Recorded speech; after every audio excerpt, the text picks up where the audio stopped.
Hop, bonsoir, j'espère que vous allez bien. On se retrouve pour le débrief de la d'écart. Le débrief d'écart, je me souviens plus des jours, mais de toute façon maintenant on va faire une vidéo pour chaque stade de la compétition, je pense. Nous sommes le 6 juillet, il est précisément 22h58. Et bah ça y est, on a nos 4 demi-finalistes, pardon. On a le dernier tableau en fait, le dernier carré. Espagne-France et Pays-Bas-Angleterre. Ça va être des sacrés matchs. Comme vous le savez du coup peut-être, j'étais à Hambourg hier pour aller voir Portugal-France. Je suis rentré aujourd'hui, je suis très fatigué, je vous préviens tout de suite, si jamais je bafouille, si jamais voilà, je suis un peu à l'ouest, c'est normal, je tenais à faire le débrief ce soir. En plus le seul match où il n'y a pas eu de prolongation c'était celui qui vient de se terminer, Pays-Bas-Turquie, donc je me suis dit allez vas-y, on en profite. J'ai la chance incroyable aussi d'aller voir Pays-Bas-Angleterre et à Dortmund et la finale à Berlin. Donc ça va être incroyable. Bon, c'est pas la bonne demi-finale, pardon. Mais à la base, en prenant les billets, j'avais prévu que la France allait terminer première de son groupe et si jamais elle allait en demi-finale, qu'on allait la voir. Mais ça ne s'est pas passé comme ça. Du coup, j'ai pu voir le quart de finale. Ça, c'est beau. Mais ouais, c'était... Alors c'est beau, mais plus jamais, hein. Moi j'en pouvais plus. J'étais au bout de ma vie dans les tribunes. Et du coup, ouais, comme j'étais à Hambourg, j'ai pas pu voir Espagne-Allemagne. Enfin, je l'ai vu en travers, j'étais dans les transports, à moitié sur le plan de la ville, parce que j'essayais d'aller au stade. En plus, il y a eu des prolongations, donc c'était un enfer, parce que nous, on essayait d'aller au stade avec mon pote c'est le Volksparkstadion à Hambourg. Et c'était une galère pas possible, on trouvait pas les bus, on savait pas quel métro fallait prendre, fallait faire 12 000 changements, etc. Donc on galérait, on avait le match sur le téléphone et puis on regardait le plan de l'autre. Donc voilà, j'ai pu voir le match en diagonale. Ce qui est dommage, c'est que visiblement c'était un des plus beaux matchs de la compétition, si ce n'est le plus beau. De ce que j'ai vu du coup du match, on va regarder ça. L'Espagne, logiquement, a dominé l'Allemagne. Alors j'avais pronostiqué 3-1, ouais, moi c'est ça sur le match. En vrai, pour moi j'étais loin, parce que je voyais vraiment une domination de l'Espagne. Et en fait, le problème, c'est qu'ils ont mis le premier, j'ai l'impression, à la 51e, et ils ont un peu arrêté de jouer, en fait. Ils ont laissé l'Allemagne revenir dans le match. Ils ont essayé de jouer la maîtrise du jeu, tout ça. Et dans les dernières minutes, ça a craqué, notamment grâce au public. Hein. Je pense que ça a joué énormément. Après, ça n'enlève rien à la prestation de l'Allemagne, qui a l'air d'avoir fait son meilleur match de l'Euro. Hein. J'ai l'impression que c'est vraiment son meilleur match de l'Euro. Alors, ce qui est dommage, c'est que c'est le seul qu'elle perd.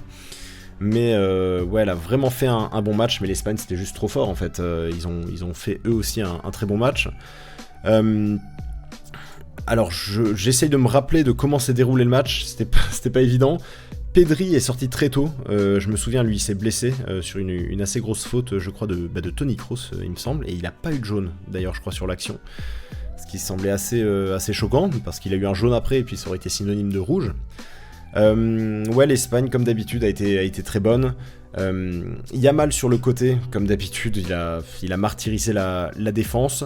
J'ai retenu Olmo, moi du coup, qui est rentré pour remplacer Pedri à la 8ème, qui a fait un très bon match. Non seulement il a marqué, mais aussi, ah bah oui, il est homme du match.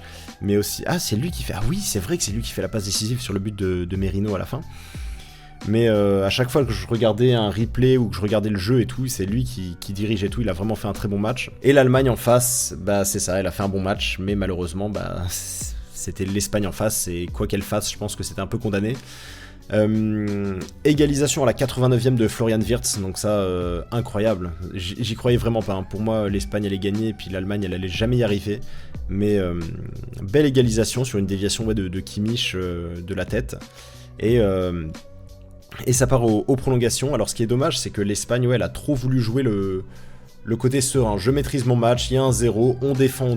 Et en fait, ouais, elle a payé, elle a été punie en fait pour ça. Parce que l'Allemagne en face, enfin, elle était pas étincelante non plus, cette équipe d'Allemagne. Mais déjà, je trouve qu'avec ce qu'il avait à la base, Nagelsmann, il s'en est plutôt bien sorti. Et après, je pense que le fait d'être à domicile, tout ça, ça a beaucoup aidé. Mais la victoire de l'Espagne est logique. Mais je pense que voilà, c'est un rappel à l'ordre qui leur a fait du bien, le but à la 90e. Mais ce que j'ai trouvé incroyable, c'est que l'Espagne a mené en fait pendant 40 minutes en fait, quasiment. Et elle a été l'Espagne qu'on connaissait, l'Espagne violente, meurtrière en contre-attaque, tout ça. Nico Williams n'a pas fait un match incroyable, c'est vrai, c'était pas le meilleur. Mais l'Espagne, elle a fait un gros match. Et elle a marqué et elle s'est un peu arrêtée de jouer en fait, à partir de ce moment-là, ce qui a permis à l'Allemagne de commencer à rétablir son jeu et à revenir et à réattaquer l'Espagne, ce qui explique le dernier but. Mais ce que je trouve très fort, enfin le but à la 89e de Wirtz, mais ce que je trouve très fort avec cette équipe d'Espagne, c'est que malgré l'égalisation en fait dans les dernières minutes, elle a réussi à ne pas se dégonfler en fait, à ne pas perdre un peu de vue son objectif, à pas commencer à paniquer et à faire n'importe quoi, parce que souvent on sait, hein, une équipe qui se fait égaliser dans les dernières minutes alors qu'elle pensait gagner son match, c'est l'Atlético en finale de 2014 là, de Ligue des Champions, où ils mènent 1-0 depuis la 35e, un truc comme ça, et à la 93e, 14e, égalisation, et puis ils s'effondrent en prolongation, ils prennent 4-1. Et là c'est pour ça, je me suis dit, oula, mais l'Allemagne elle a l'ascendant psychologique là, il y a moyen qu'ils fassent un résultat. Et en fait non, l'Espagne s'est très bien ressaisie, l'Allemagne a un peu chuté. En fait c'est ça, l'Allemagne elle profitait des faiblesses de l'Espagne, mais quand l'Espagne elle s'est montrée ferme, l'Allemagne elle a rien su faire. Et elle a souffert pendant toute sa prolongation. Bon, il y a quand même eu quelques fulgurances, mais ouais, c'est une défaite logique. Et notamment sur un but de Mikel Merino. C'est vrai que c'est quand même pas le joueur incroyable de base, quoi. C'est pas le joueur forcément auquel on pense. On dit ouais, un milieu de terrain espagnol et tout, tu dis Mikel Merino, tu fais qui? Mais bon, voilà, bon but. Ça, je pense que c'est peut-être une des faiblesses de l'Espagne, c'est que le banc, il est pas incroyable, quoi, hein, parce que les José Lu, Oyarzabal, Merino, Ferran Torres, même Nacho, c'est pas incroyable, et c'est peut-être une des armes qu'on pourrait avoir, nous la France, face à l'Espagne, c'est que nous, nos sorties de banc, elles peuvent faire mal. Bon là du coup c'est un très mauvais exemple, parce que Mikel Merino rentre et marque, mais ouais, du coup, de ce que j'ai retenu, l'Espagne globalement méritait sa victoire. Unai Simon a fait un très bon match aussi, il a fait plusieurs arrêts déterminants, hein, très importants. Il fait une bonne compétition, hein. Lui, je croyais pas trop en lui, mais il fait un bon truc. C'est comme Cucurella ou Fabian Ruiz, c'est des mecs qui sont un peu sortis de nulle part. Ils font pas des très bonnes saisons en club et tout, et qui pourtant réussissent un Euro assez incroyable. Ouais, il y a un moment par contre que j'ai trouvé assez choquant, c'est la main de Cucurella, hein, évidemment, hein, ça c'est le moment fort, un peu le truc, parce que les Allemands là ils reviennent dessus, ils pètent des câbles. Mais en vrai, je peux comprendre, parce que Cucurella, à un moment, il est dans la surface. Il y a une frappe de l'extérieur de la surface qui a l'air d'être cadrée, et qui vient taper la main de Cucurella. Mais le problème, c'est que lui, il a les bras écartés, et il les ramène dans son dos, ses mains, enfin, notamment sa main gauche, du coup, et il la ramène dans son dos, et je crois que c'est ça, visiblement, qui fait que l'arbitre n'a même pas été appelé à la VAR, parce qu'il n'y avait pas intention, et au contraire, il ramenait sa main pour ne pas faire faute. Le problème, c'est que le fait est que ça a tapé la main. Et selon moi, que ce soit volontaire ou pas, que ce soit une erreur du défenseur ou pas, qui défende super bien, à partir du moment où ça touche ta main et que ça augmente oula, attention, voilà, il est tard, c'est un mot compliqué, significativement la taille corporelle, là je sais pas trop quoi, allez c'est bon, ça m'a saoulé, je perds mes mots, mais à partir du moment en gros où il y a une main, pour moi ça doit être un penalty.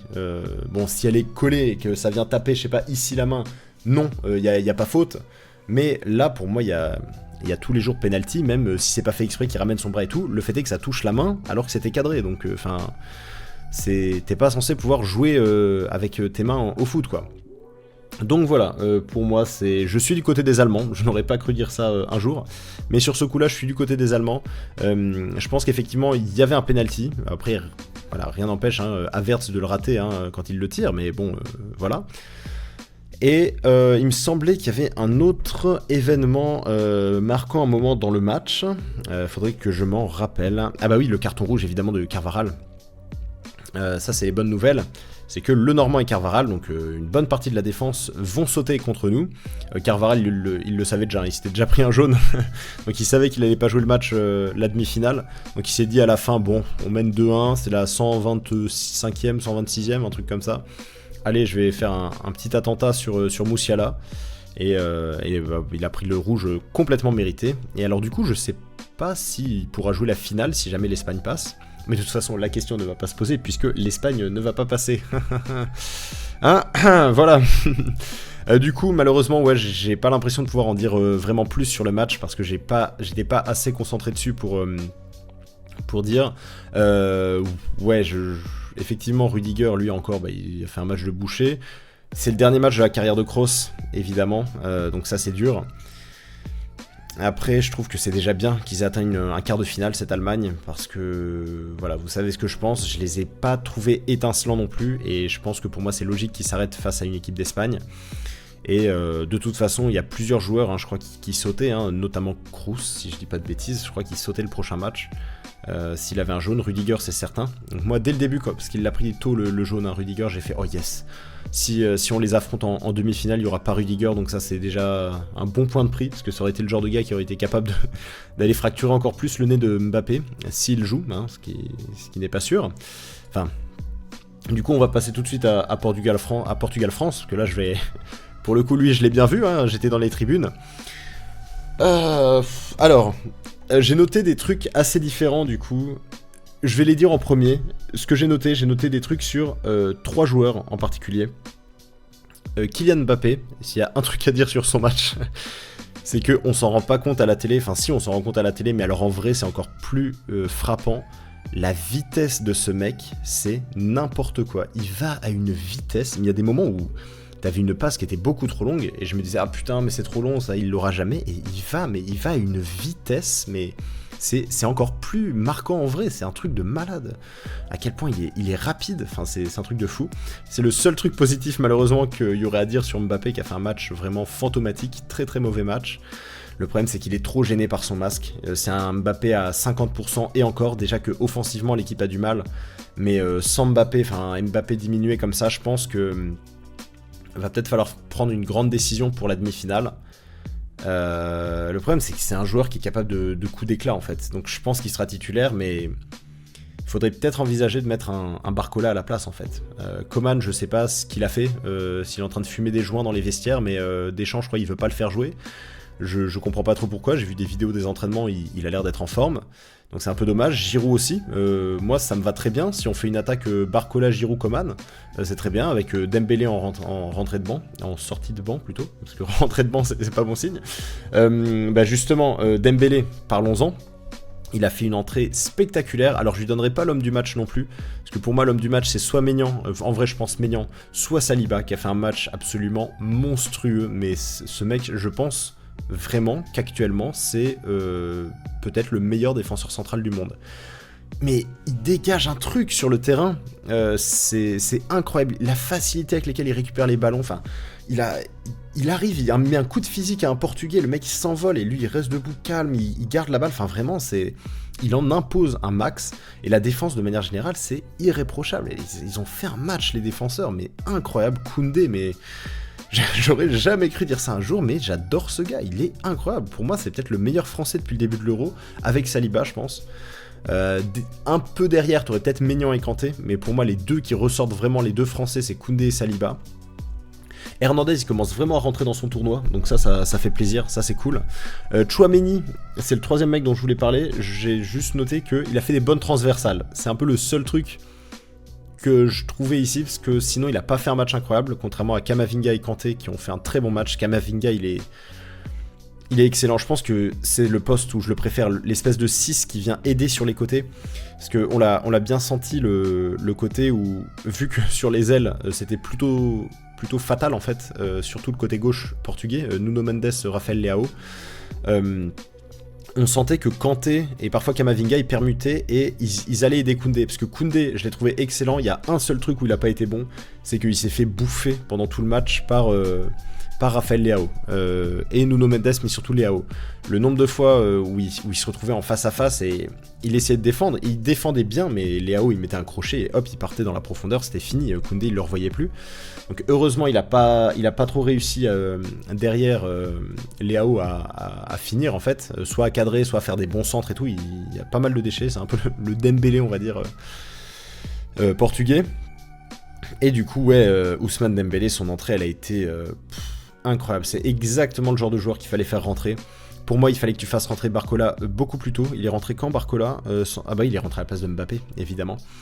Griezmann qui sort à la 60e, ça c'est très très chaud, mais en même temps c'était vital. Il a fait un match pourri, j'ai trouvé Griezmann. Alors il a bien combiné une ou deux fois, mais dans le reste du jeu, franchement, c'est l'ombre de lui-même. Surtout défensivement qu'il a été bon en fait. Au niveau même, des combinaisons, en fait, non, même pas. Il a raté un nombre de passes incroyable. Techniquement, il était pas du tout serein. Ça fait vraiment mal de voir ça. Pour moi, Mbappé, je pense qu'il faut le sortir plus tôt aussi. Et Kolo Muani aussi, en fait, fallait refaire toute l'attaque. C'est le problème, c'est que l'attaque, ça allait pas du tout. Et je suis désolé, tu fais pas rentrer Thuram. Tu fais rentrer Giroud. Tu fais, je sais pas, rentrer... Ouais, Coman. Pourquoi Coman, il joue pas? Putain, mais qu'est-ce qu'il a fait, Coman? Il est au coin ou ça se passe comment?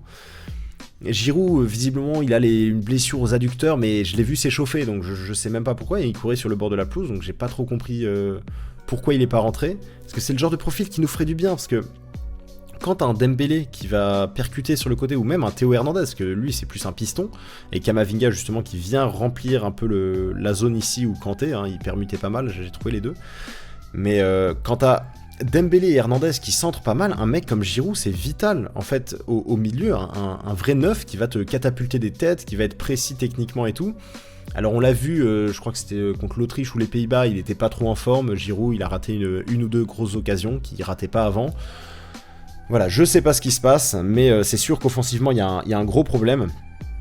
Mais bon, j'apprécie au moins que Deschamps soit dit, allez, je fais sortir Mbappé, parce qu'il a trop souffert. J'ai notamment un moment, évidemment, où... Alors il fait un très beau sacrifice devant une tête de... Je sais même plus qui c'est, je crois que c'est Bruno Fernandes qui fait une tête vers le but, en gros, quoi. Il essaie de marquer de la tête, et Mbappé passe devant, saute devant, et il se prend la balle, mais sur le côté, hein, vraiment ici, hein, il se le prend pas sur le nez, il se le prend ici. Sur le côté de la tête, c'était pas une tête ultra puissante, et direct, il s'est tenu le nez, et puis ça... Alors il doit avoir très mal, hein, ça j'en doute pas une seule seconde, mais...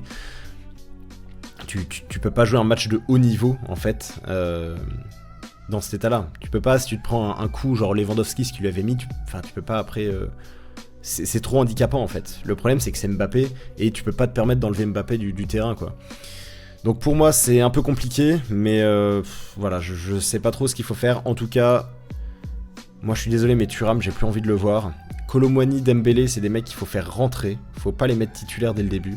Je pense que c'est vraiment des gars qu'il faut faire rentrer, surtout Dembélé, parce que imagine, t'as Kolo Muani sur le dos pendant 86 minutes, et après tu le vois sortir, tu fais ah ouf, et là tu vois Dembélé qui rentre, tu te dis ah bah dommage, parce que c'est ce qui s'est passé, hein. Dembélé il a été monstrueux, techniquement il a été super chaud, bah après ça reste Dembélé, hein. Évidemment il a raté toutes ses frappes, il a pas cadré, en gros, voilà. En deuxième période, donc Dembélé, vous savez, il était là, voilà, c'était cette disposition-là, les Français de ce côté, les Portugais là. Moi, j'étais dans le coin, ici, là, dans la tribune, ici, dans le virage, ici. Je peux vous dire que le nombre de frappes qui sont passées comme ça à côté de la cage, moi, j'en pouvais plus. Notamment celle où il enroule. Oh là là, il enroule un truc juste à côté de l'équerre, mais vraiment, quand je l'ai vu enrouler, j'ai direct repensé à son but face à l'Italie en 2018, là, l'espèce d'enroulé en pleine lucarne, mais... magnifique, mais malheureusement, bah non, toujours pas. Pareil, la frappe de Kolo Muani, hein, j'ai eu des flashbacks du Vietnam, là, quand il a frappé son truc, là, ça a trop pure reprise de volée, qui a de toute façon été contrée par Pepe ou Ruben Dias, je crois. Voilà, il y a plein de moments où c'était dur. À un moment, il a fait un contrôle Dembélé. Je sais plus d'où arrive la balle, mais il te fait un contrôle derrière la jambe d'appui, en fait, et magnifique avec mon pote. On s'est regardé, on s'est dit, putain, mais incroyable. Et côté portugais, bah... alors j'ai trouvé que Vitinha, Pepe avaient fait un très très bon match. Cancelo, il a été pas mal, mais ouais, c'est plus offensivement qu'il a été bon. Défensivement, il a un peu galéré, Cancelo, bah comme d'hab, quoi. Mendes, c'est peut-être un des hommes du match, hein, côté portugais aussi. Il a été tellement chaud, et quand on voit la gueule de son tir au but, franchement, c'est tous les jours qu'il faut le féliciter. Léao, pareil, ouais, il a un peu galéré sur son côté. En fait, il arrivait à passer Koundé, il a été bon dans la percussion, mais c'est dans le dernier geste où ça allait pas. Et de toute façon, offensivement, le Portugal, ça allait pas du tout. Il y a quelques grosses occasions qui ont été sauvées par Maignan. Franchement, lui, il me rassure, mais enfin notre défense, mais je me demande si on peut se prendre un but à 7 €, quoi. C'est un truc de ouf. À quel point? Pendant tout le match, j'étais en panique totale, hein. Vraiment, je faisais de la tachycardie, j'en pouvais plus. Mais je me suis dit, en vrai, au fond de moi, j'ai l'impression que je me disais, c'est pas possible qu'on se prenne un but, en fait. Ça peut pas, quoi. Ça peut pas marcher. Et notamment parce qu'on avait un Ronaldo, bah, comme tout le reste de son Euro, sauf peut-être le match contre la Turquie. L'ombre de lui-même. Il a raté plusieurs occasions, notamment une frappe de ce côté. Alors c'était, bon, bah, en gros, face aux Français, hein, évidemment. où il reçoit la balle comme ça et il met un plat du pied et puis elle part dans les nuages, quoi. Mais ça, on le doit aussi à William Saliba qui a éteint Ronaldo. Enfin, franchement, il l'a... Après Lukaku, c'est Ronaldo, il l'a mis dans sa poche, il a pas vu le jour, Ronaldo. Donc un match incroyable. Et bah voilà, hein, je pense que mine de rien, notre victoire, enfin c'est pas vraiment une victoire techniquement au tir au but, mais notre qualification est méritée parce que même si offensivement c'était une catastrophe, nous au moins on a proposé du jeu. Un minimum de jeu, alors que le Portugal, ils avaient la balle. Les phases, alors après c'est parce que je supportais la France, donc forcément quand la France avait la balle, j'étais à fond. Mais quand le Portugal avait la balle, ils faisaient des U. Ils avaient la balle là, ils faisaient la passe là, comme ça, ils revenaient, ils se faisaient des passes comme ça, et de temps en temps il y avait une fulgurance, et puis une petite attaque. Alors on va me dire, bah c'est normal, c'est comme ça que ça marche, enfin c'est un bloc bas ou quoi, mais là c'était...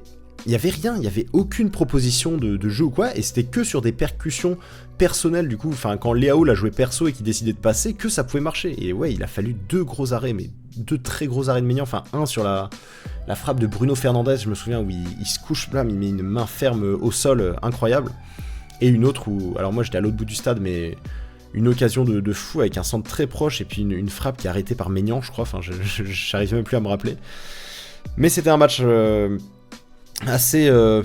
assez difficile à regarder, hein, assez haletant, et bah bien évidemment, voilà, donc prolongation et tir au but, et là les tirs au but, j'ai l'impression que c'était que moi, mais non, hein, c'est l'équipe de France, hein, depuis 98, dites-vous, depuis l'Italie en quart de finale de la Coupe du Monde 98, la France n'a pas gagné une seule séance de tir au but. Ça fait 26 ans, pas une seule séance de tir au but, et bah, a fortiori, moi depuis que je regarde le foot, je n'ai jamais vu mon équipe, l'équipe que je supporte, et ça va aussi pour Saint-Etienne, parce que malheureusement j'ai vraiment commencé à regarder Saint-Etienne un an après leur victoire en Coupe de la Ligue, donc là où ils ont gagné leur dernière séance de tir au but. Mais à chaque fois que je vois Saint-Etienne jouer au tir au but, ou une équipe en fait que je supporte, elle ne gagne jamais, j'ai l'impression. Et là je me suis dit, allez, j'ai dit à mon pote, vas-y, là je suis venu au stade, c'est la première fois que je vois une équipe que je soutiens aller au tir au but. J'ai déjà vu des tirs au but, hein, dans un stade, mais c'était des équipes où je m'en foutais un peu, quoi. Là pas du tout, non, j'étais évidemment à bloc, j'en pouvais plus, hein. C'est horrible. Déjà on le sait, vivre une séance de tir au but c'est horrible, mais la vivre en direct... En vrai c'est un autre genre de horrible, je sais pas si vous l'avez déjà fait, mais... À la télé, ça te semble être une éternité. Là, t'as le temps de voir les mecs aller chercher la balle et tout. Enfin, t'es dans le truc, donc c'est juste la hyperventile, quoi. Mais c'était... Enfin, on va en parler, hein, de toute façon, de la séance de tir au but. Mais voilà, là, c'est la fin de la malédiction. J'ai enfin vu l'équipe de France gagner au tir au but. C'était incroyable. Et de quelle manière? Les tirs au but français ont été absolument somptueux. Alors...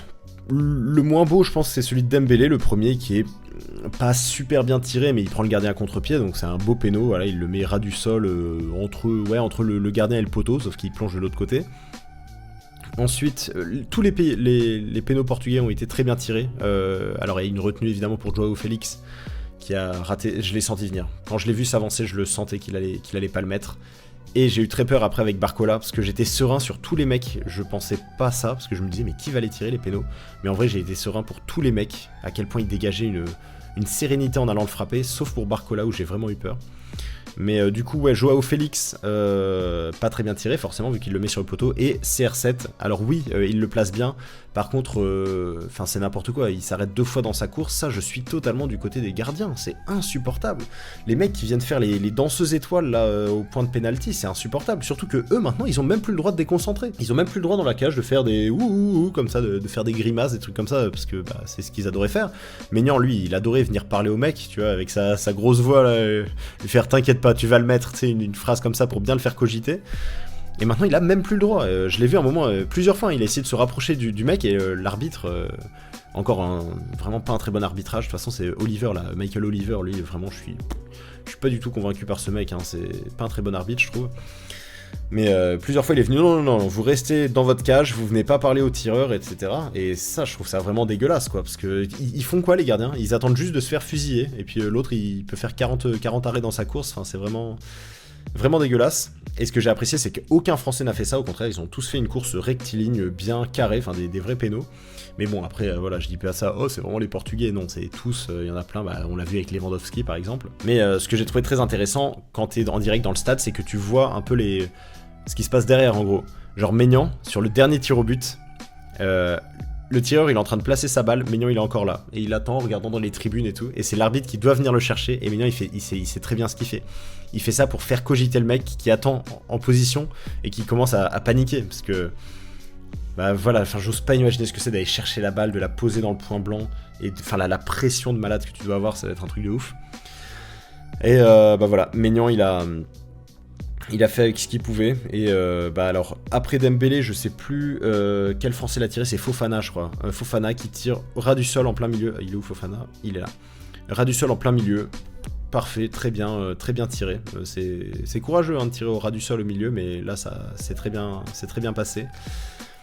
Après lui, c'est Koundé, je crois, qui a mis le premier péno slash tir au but de sa carrière. Bah, Barcola aussi, d'ailleurs, je crois. Incroyable. Une caillasse en pleine lucarne. Et tu sais, il marque et il repart, comme s'il allait acheter du pain. Et il arrive imperturbable. Il envoie mais un missile en pleine lucarne. Et il repart imperturbable. Bon, après, il a quand même fait comme ça, mais. Enfin, incroyable. Vraiment une sérénité qui se dégageait, c'était un truc de fou. Après Barcola, là j'étais vraiment un peu en panique. Et je me souviens, j'ai fait allez Barcola, j'avais tellement peur que j'ai fait ma prière comme ça. Je fais allez Barcola, vas-y. Et en fait, j'ai raté le péno. J'ai raté le péno parce qu'il l'a tiré tellement vite que je fermais les yeux. Et au moment où j'ai ouvert, j'ai vu la balle rentrer et les filets bouger. Et donc c'était incroyable. Mais pareil, j'ai beaucoup aimé. Hein. Il place sur le côté pour essayer de perturber le gardien.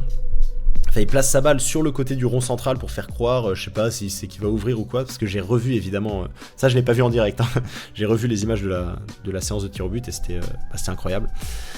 J'ai trouvé ça très, très malin de sa part, et surtout qui deux pas, grand max d'élan, même pas, et puis hop, il va frapper direct, c'est très bien. Et que dire de celui de Théo Hernandez à la fin, franchement je savais qu'il allait le mettre. Pareil, alors je m'attendais pas à un truc aussi beau, mais enroulé en pleine lucarne, magnifique, la célébration incroyable, c'était vraiment le bonheur pour moi. Après c'est vrai que c'était pas un match absolument incroyable, et je pense qu'effectivement si on va se frotter à l'Espagne, on a les armes pour répondre à leur attaque. Par contre, il va vraiment falloir commencer à trouver des solutions au niveau offensif, parce que là, c'est plus possible. On a quand même atteint la demi-finale en marquant 3 buts, sachant qu'il y a un penalty et 2 CSC. Donc là, c'est quand même assez fou. Oh, je suis désolé, c'est très long. on a parlé de la France là, mais bon, forcément, j'avais des choses à dire, j'étais dans le stade. Mais voilà, du coup, on est en demi-finale. Bizarrement, ce match, j'ai l'impression, m'a rassuré quant au niveau de l'équipe de France. Je sais pas si c'est parce que je les ai vus en direct ou quoi, mais je suis vraiment un peu rassuré, et c'est un peu, alors attention, je veux pas être le chat noir et tout, mais j'ai un peu la sensation d'être dans le même état qu'en 2018, dans le sens où genre contre la Belgique j'avais eu peur vraiment pendant le match, j'avais le cœur qui battait à fond, surtout les 10 dernières minutes, parce que je me disais vraiment qu'on pouvait le perdre. Mais d'un autre côté je me suis dit j'avais toujours au fond de moi cette espèce de sérénité un peu, où je me disais non mais je sens qu'on va gagner quoi. Voilà, de toute façon si on passe l'Espagne, le plus dur je pense sera fait. Après je préfère pas me prononcer. On va tout de suite passer à l'autre match du coup, alors non pas Espagne-Allemagne mais Angleterre-Suisse, donc les matchs d'aujourd'hui. L'Angleterre fidèle à elle-même. Bon, je suis un peu dégoûté. Ah oui, Portugal-France, j'avais dit 1-0 pour la France dans un match chiant. Malheureusement, on a eu le match chiant mais pas le but. On a eu le 0-0. Et Angleterre-Suisse, j'avais dit 2-0 pour la Suisse. Franchement, j'y ai cru très très longtemps. J'y ai cru jusqu'à la 80e. Je me suis dit, la Suisse qui marque, qui mène, et dans les dernières secondes, Pickford qui monte. Je me suis dit, attends, si ça se produit, tous mes pronos de merde depuis le début de l'Euro, ils passent à la trappe. Et c'est bon, je me suis racheté avec ça, parce que j'avais prévu Pickford qui monte pour égaliser à la dernière minute, et la Suisse qui met le 2-0 dans la cage vide sur la contre-attaque. Et non, malheureusement, c'est ça qui est insupportable avec cette équipe d'Angleterre, c'est qu'elle sait jouer, elle arrive à bien jouer, mais c'est que quand elle est vraiment dans ses derniers retranchements qu'elle arrive à le faire. Contre la Suisse, elle a, comme d'hab, c'est toujours le même match. Ils galèrent, ils se frottent à la défense, ça marche pas, ils ratent leurs occasions et tout. Il y a des grosses occasions en face, des fois ils se prennent un but. Là, ça a été le cas à la 75e. Et à la 75e, ils se sont dit, ah tiens, c'est vrai, dis donc, si on perd ce match, on est éliminé. Bah tiens, on va essayer de bien jouer. Et puis là, 5 minutes plus tard, but de Saka. Bon, alors c'est pas un grand but collectif. C'est Saka qui vient courir parallèlement au but et qui vient enrouler une frappe magnifique qui fait poteau rentrant. Mais bah ouais, ils en sont capables. Et ils égalisent et ils s'arrêtent de jouer encore. Et putain, mais ça rend fou, vraiment, c'est... Ah, c'est vraiment énervant à voir, quoi, parce que... Ouais, ils produisent rien et vraiment c'est un autre genre de chiant que la France, quoi. On sent qu'ils ont les armes, mais ça veut pas rentrer. La Suisse, pareil, elle a fait un bon match, j'ai trouvé. Alors c'était peut-être pas leur meilleur, mais je trouve qu'elle s'est vraiment bien battue. Et ouais, je trouve vraiment qu'ils avaient les armes. Ils pouvaient vraiment passer, hein. Ils pouvaient vraiment battre l'Angleterre, résister à ce but. Ils pouvaient vraiment le faire. Et je pense que ça les a trop assommés. Et puis, en fait, après avoir marqué, ils se sont dit, bon, c'est bon, on est bien, on a fait le boulot, on défend. Ils se sont pris le but et ils ont commencé un peu à douter, je pense. Et après, ils ont attendu les pénaltys, hein. Parce qu'il n'y a pas eu de très grosses occasions après. Et Ndoye, Mbolo, Xhaka, Freuler, Aebischer, Rodriguez. Rodriguez, pour moi, c'est peut-être mon homme du match côté suisse. Ils ont fait vraiment des très bons matchs. Rieder et Vargas qui sortent à la 60e, ça j'ai trouvé ça assez étonnant, mais bon, ok, pourquoi pas. Et bah ouais, les Anglais, franchement... alors Rice, il a fait son meilleur match, je pense, du tournoi. Le reste, Mainoo aussi, il a été plutôt bon. Bellingham aussi, enfin, il se réveille petit à petit. C'est les trois qui se réveillent, et Saka, lui, pour le coup, il a vraiment fait un bon match. Kane et Foden, ils ont été transparents. Je suis désolé, franchement, il s'est blessé, Kane. Ça veut dire quoi, ça? Trippier à gauche, c'est toujours pas une bonne idée. Donc on a eu le retour de Luke Shaw là, hein. Ça y est, il est rentré, ouais, bon, pour les 15 dernières minutes. Ah bah non du coup, parce qu'il y a eu la prolongation. Mais ouais, il est rentré en jeu. On a senti un peu la différence, que Trippier, ouais, c'est pas fou à gauche, hein. De toute façon c'est un latéral droit de métier. Et bah ouais, hein, c'est ça, il s'arrête de jouer. Ça doit être tellement frustrant d'être supporter de l'Angleterre en fait, parce que tu sais qu'ils en sont capables, mais c'est un peu la France, hein. C'est un peu la France de l'Euro 2021. On est obligé de perdre 1-0 contre la Suisse pour en marquer 3 derrière, nous réveiller, et après on se repose sur nos lauriers. Et alors eux, ils ont pas payé le prix fort, mais ils auraient pu, franchement ils auraient pu. Ça m'aurait pas du tout étonné que la Suisse revienne, mais enfin, les batte plutôt, parce que qu'elle revienne, au vu de la fin de match, franchement c'était vraiment compliqué. Et quand c'est allé au tir au but, j'ai senti que c'est dans ce genre de moment que l'expérience de ce genre de compétition se fait ressentir. Et c'est vraiment dommage pour Akanji. Le premier penalty, il est très important. Et malheureusement, bah, c'est le seul à l'avoir raté. Franchement, il est dégueulasse son péno. Il essaye de troubler le gardien. Enfin, on dirait un enfant qui essaye de faire comme ses idoles qu'il a vu à la télé, en faisant une course un peu fragmentée et tout, en mettant un vieux plat du pied. Et puis au final, le gardien, il est en plein dessus. Enfin, franchement, c'est très très mal tiré. Les autres, ça allait, ils étaient plutôt bien tirés. Notamment, je crois que c'est Shaqiri quand même, vraiment très beau. Et puis bah ouais, malheureusement, bah voilà, il y a 1-0 dès le premier tour, et ça restera ainsi. L'Angleterre gardera son avantage, la Suisse réussira jamais à revenir. Et du coup, bah comme nous, victoire 5-3 au tir au but de l'Angleterre. La Suisse peut s'en vouloir. Après, c'était pas le meilleur match qu'elle a produit ce soir. C'était pas fou. Et ouais, c'est l'Angleterre qui passe, c'est logique. Mais bon, c'est vrai que j'aurais été curieux de voir, parce que l'Angleterre, pour l'instant, elle a fait Slovaquie-Suisse. Les Pays-Bas, je pense que ça va être une autre paire de manches. Là, ils auront intérêt vraiment à se réveiller, parce que vu ce que produisent les Pays-Bas. De toute façon, on va en parler, hein, je suis désolé, j'ai vraiment rien d'autre à dire sur ce match. Angleterre-Suisse, que je me suis moi-même un peu ennuyé devant. Je vous cache pas que ouais, c'était un peu dur, hein. Ouais, je suis rentré cet après-midi, moi, j'ai à peine eu le temps de me doucher, j'ai regardé le match. J'étais assez fatigué, j'ai pas beaucoup dormi cette nuit. Et du coup, le dernier match, Pays-Bas-Turquie, lui, pour le coup, il m'a vraiment maintenu en haleine, parce que c'était un sacré match de foot. La Turquie, comme la Suisse, peut s'en vouloir. Après, les Pays-Bas, c'était costaud. Mais ouais, jusqu'au bout, j'y ai cru. Et alors là, mon prono, moi, c'était 2-2 prolongation, victoire 3-2 des Pays-Bas en prolongation. Et pareil, j'ai cru jusqu'au bout et il a fallu un très grand Bart Verbruggen, 6,8, mais quoi? Parce que en réponse à Gunok qui en 8ème avait fait l'arrêt de l'Euro, il a peut-être fait un nouvel arrêt de l'Euro, lui à la toute dernière minute, je crois, un truc comme ça, enfin dans le temps additionnel en tout cas. Tête de Sheikh Tozoun. Non, je sais plus qui met la tête, mais il fait un arrêt magnifique. Il plonge, il fait un arrêt vraiment somptueux, réflexe de fou. Il fait waouh, il hurle après. On voit là vraiment, enfin, on sent que c'est l'arrêt déterminant. Et la Turquie a fait la même chose que la Suisse en fait. On sent que ce sont des équipes qui n'ont pas l'habitude de mener. En fait, elles ont l'habitude d'être un peu les outsiders et elles n'ont pas l'habitude de gérer leur match en fait, de gérer un score. Elles savent pas faire. Et elles peuvent savoir faire face à d'autres petites équipes, genre l'Autriche, enfin plus petites équipes en tout cas que les Pays-Bas. Mais face à des Pays-Bas comme ça, là on a senti que c'était trop dur. Et c'était qu'une question de temps avant que les Pays-Bas égalisent. Même s'ils n'ont pas été incroyables les Pays-Bas en deuxième période, c'est vraiment le but de De Vrij qui les a remis sur les bons rails. Parce que franchement, ouais, c'était pas. Ça a commencé. Les Pays-Bas ont eu 10 grosses minutes.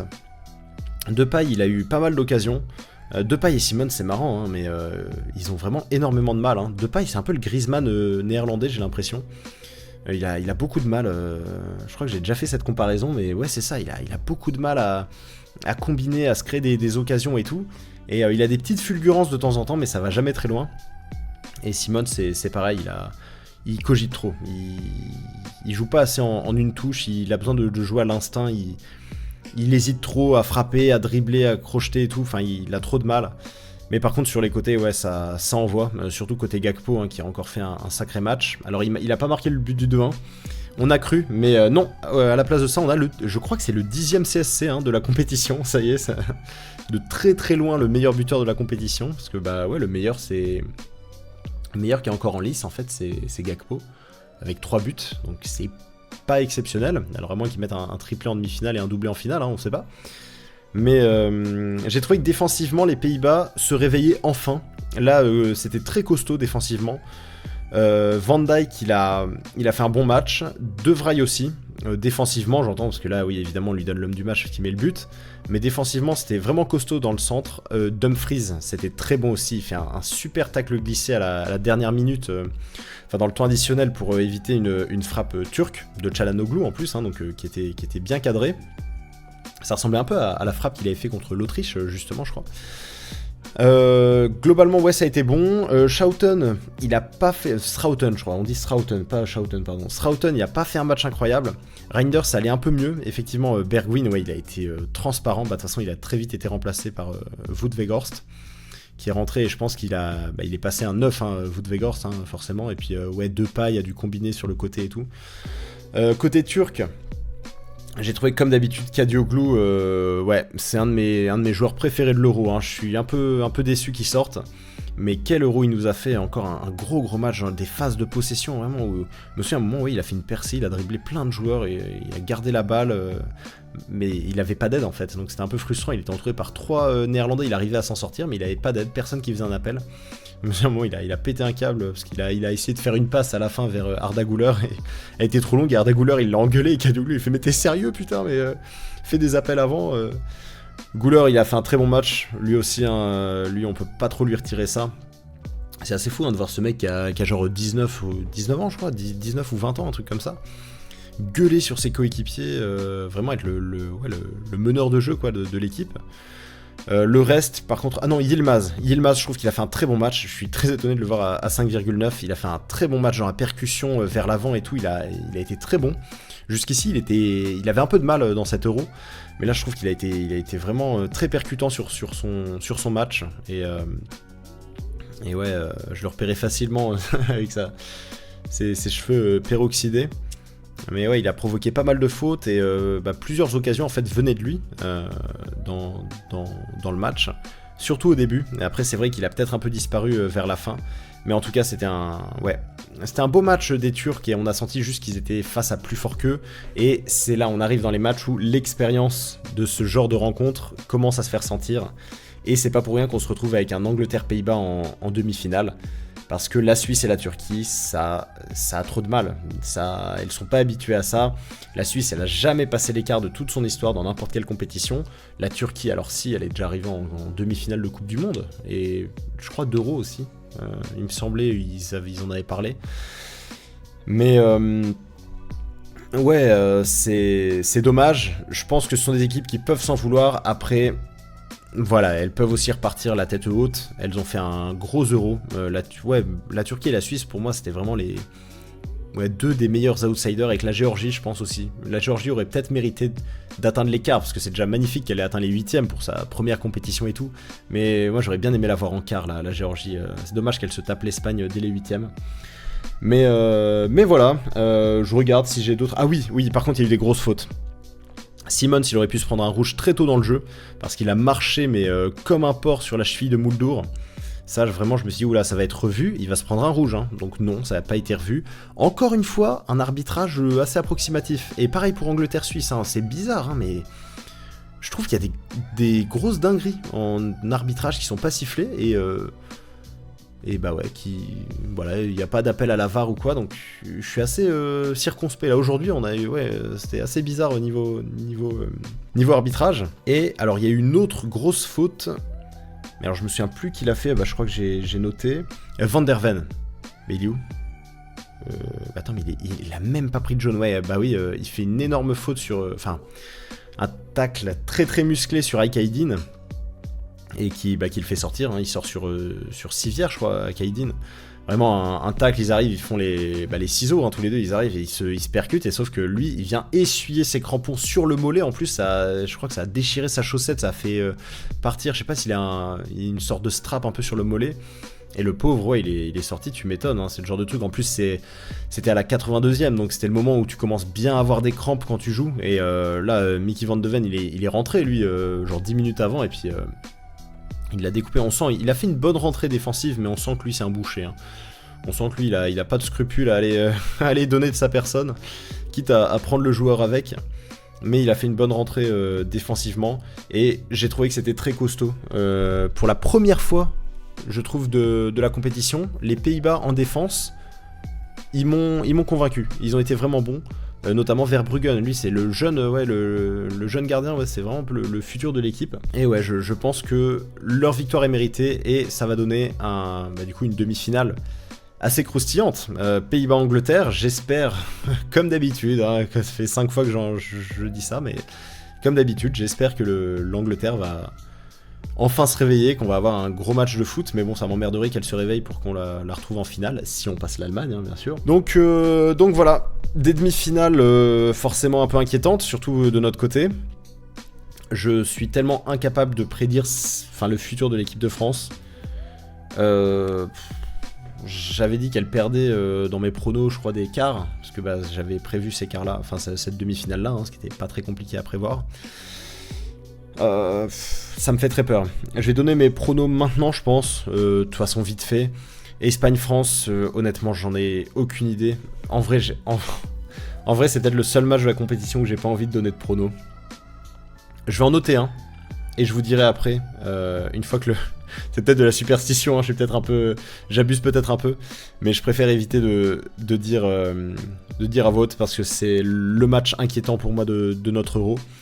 Donc je vais noter le score que je pense va être... Oula, voilà, il est...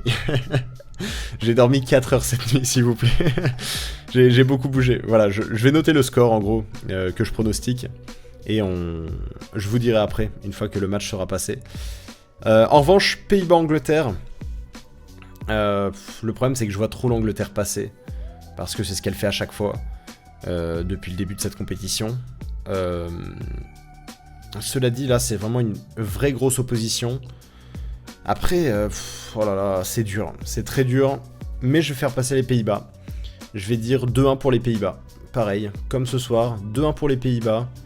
Et ouais, peut-être une victoire aux prolongations des Pays-Bas. J'ai envie de faire passer les Pays-Bas. Ils m'ont vraiment plu ce soir. L'Angleterre, le problème c'est que ouais, c'est un peu on a l'impression que même eux ils savent pas trop ce qu'ils font, quoi. C'est même pas de l'expérience, ils savent gérer les matchs, tenir un score et tout. Non, c'est même pas ça, Mais bon, ça marche, hein, tant mieux pour eux, mais j'espère vraiment que là, les Pays-Bas, ils jouent vraiment bien, donc j'espère que c'est eux qui vont passer en finale. Mais voilà, mon prono, je vais dire 2-1 pour les Pays-Bas, victoire pour les Pays-Bas en prolongation. Allez, on va dire ça, et je garde le prono pour Espagne-France secret, parce que j'ai pas envie de jinx le truc. Bon, bah écoutez, c'était une très longue vidéo, désolé, mais il y avait 4 matchs à débriefer, notamment celui que je suis allé voir, donc forcément j'avais envie d'en parler. C'était un moment intense, vraiment intense, c'était cool, hein, je suis très heureux d'y être allé, mais c'est vrai que j'ai pensé à beaucoup de choses pendant le match, j'étais pas serein, mais au final c'est bon, c'est passé, on va regarder l'Espagne là dans 3 jours, et Inch'Allah, tout se passe bien, on va en finale, on la gagne, ce serait vraiment incroyable. Je pense que Deschamps mérite vraiment un euro, donc peut-être avant de tirer sa révérence, on sait pas. Donc voilà, écoutez, je vous souhaite une bonne fin de soirée, moi je vais aller me coucher, je vais aller me reposer, parce que là ça fait 2 jours où non-stop j'ai pas arrêté de bouger, donc ça va faire du bien. Petite pause du coup aussi de football, hein. Là on va avoir une pause de 3 jours jusqu'à la demi-finale de la France. Je vous souhaite une bonne soirée, une bonne nuit, et puis écoutez, on se retrouve sûrement le 11 juillet pour le débrief des 2 demi-finales, voilà, en espérant que tout se sera bien passé de notre côté. Je vous souhaite une bonne soirée, et à bientôt, allez, ciao.